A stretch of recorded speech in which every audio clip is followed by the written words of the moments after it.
तो देखिएगा, जिस जगह बाबा साहब ने दीक्षा ली उसी समय से उस जगह का नाम हो गया दीक्षा भूमि। नमो बुद्धाय, जय भीम। समता आवाज टीव्हीला तुम्ही लाईक करा, सबस्क्राईब करा आणि कॉमेंट्स करून त्यांना धम्मदान करा। थँक्यू। बहुत बहुत धन्यवाद पत्रकार बंधु। हम आपके सुखी जीवन की मंगल कामनाएं करते हुए, देखिएगा आपका जो प्रश्न है कि परम पूज्य बोधिसत्व बाबा साहब ने बुद्ध के धम्म को ही क्यों स्वीकारा, बुद्ध के धम्म को ही क्यों स्वीकारा, प्रश्न यहाँ पर है। क्योंकि बोधिसत्व बाबा साहब ने 1932 से लेकर 1956 तक तमाम धर्मों का अध्ययन किया और उनकी सोच की जो मंजिल थी वो बुद्ध के धम्म पर टिकी। वो क्यों टिकी, इसका कारण था कि बुद्ध के धम्म के अंदर कहीं भी किसी प्रकार का काल्पनिकता नहीं, बाकी सभी जगह मिला, लेकिन बुद्ध के यहाँ एक वैज्ञानिकता मिली, वहाँ मनोविज्ञान की बात मिली और तर्कवान अनुभव। नंबर 1। नंबर 2, बोधिसत्व बाबा साहब ने तमाम लिटरेचर पर प्रकाश डाला है, तमाम धर्मों को पढ़ा, लेकिन जब उन्होंने भारत का आदिकाल का इतिहास पढ़ा तो हमारे भारत में नागवंश के अलावा दूसरा कोई शासन नहीं, नागवंशी लोग थे। तो नागवंशियों का जो राजधानी थी उस जगह का नाम नागपुर था। नंबर 2। नंबर 3 बात यह है, प्रियदर्शी सम्राट अशोक जो थे मगध के राजा, जिसकी पाटलिपुत्र राजधानी थी, और उन्होंने तमाम राज्यों पर आक्रमण किया, तमाम हिंसाएं उनके हाथ से हुई, तो उनके अंदर से उन्हें गिलानी पैदा हुई, मैंने कितना बड़ा पाप किया। तो फिर उन्होंने, एक भिक्षु था जिसका नाम था मोगली टिस, अचानक उन्होंने पूछा कि आप इस तरह से सर मुड़ाए क्यों हो, काकसाय वस्त्र धारण किए क्यों हो, कैसे भटक रहे हो।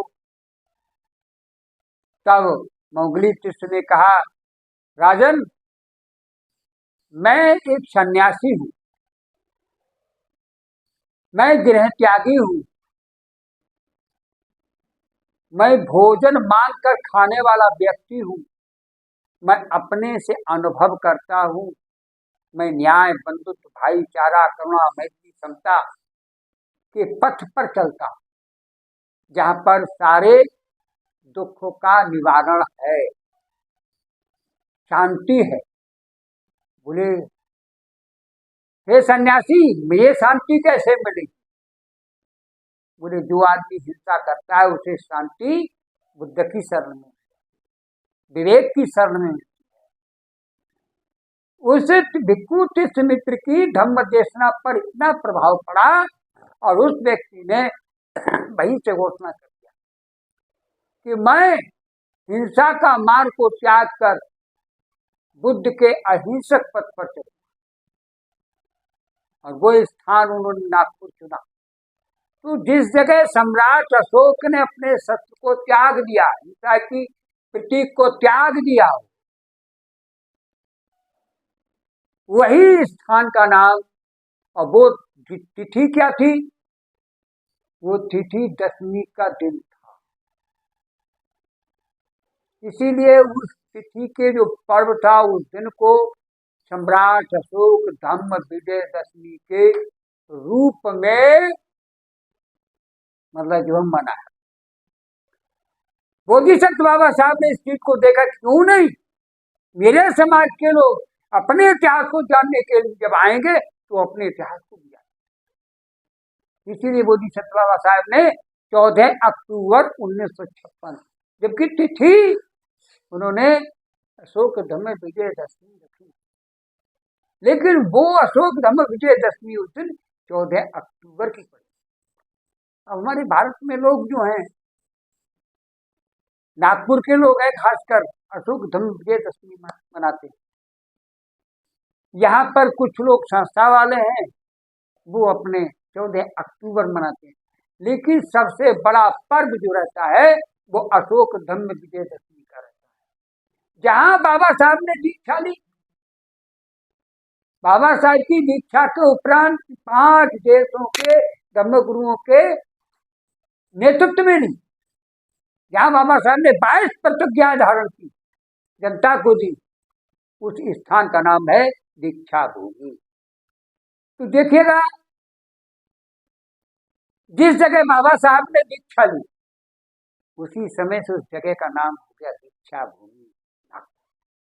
आज आप गूगल पर सर्च करेंगे तो निकल करके साफ आ जाता है। लेकिन कुछ ओछी मानसिकता की जो सोच रखने वाले लोग वो बुद्ध की गरिमा को खत्म करना चाहते हैं, लेकिन ऐसा नहीं होगा। सच्चाई छिप नहीं सकती, झूठे असूलों पर खुशबू आ नहीं सकती, कागज के फूलों पर। इन्हीं शब्दों के साथ में सभी के सुखी जीवन की मंगल कामनाएं करता हूँ। आपका मंगल हो, कल्याण हो, साधु हो। समता आवाज टीव्हीला लाईक करा, सबस्क्राईब करा, शेअर करा आणि कमेंट करा. जय भीम.